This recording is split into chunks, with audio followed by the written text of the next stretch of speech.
ప్రపంచ క్రికెట్లోకి ఎప్పుడైతే ఐపీఎల్ ప్రవేశించిందో అప్పటి నుంచి క్రికెట్ రూపురేఖలే మారిపోయాయని చెప్పొచ్చు. 2008లో ప్రారంభమైన ఐపీఎల్ ను చూసి చాలా దేశాలు లీగ్ క్రికెట్ ని స్టార్ట్ చేశాయి. అయితే ఆ టోర్నీలు ఐపీఎల్ అంత ప్రాచుర్యాన్ని సంపాదించలేకపోయాయి. కానీ పుట్టగొడుగుల్లా పుట్టుకొచ్చిన ఈ లీగ్లు ఫ్యాన్స్ కి మాత్రం కిక్కిస్తున్నాయి.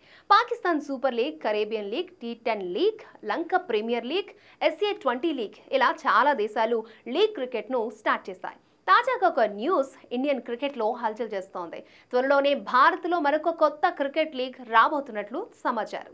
ఐపీఎల్ తరహాలో ఇండియాలో మరొక కొత్త లీగ్ రాబోతోందా అంటే అవును అనే సమాధానం క్రికెట్ వర్గాల్లో వినిపిస్తోంది. వరల్డ్ క్రికెట్ లో ఐపీఎల్ కున్న క్రేజ్ గురించి ప్రత్యేకించి చెప్పనక్కర్లేదు. ఈ మెగా టోర్నీలో ఆడాలని కలలుగంటూ ఉంటారు స్టార్ అండ్ యంగ్ క్రికెటర్స్. ఇక ఇప్పుడు అలాంటిదే ఓ లీగ్ మన దేశంలో రాబోతోంది. అయితే ఇది ప్రస్తుతం క్రికెట్ ఆడేవారికి కాదు, రిటైర్మెంట్ ప్రకటించిన దిగ్గజాలకు మాత్రమేట.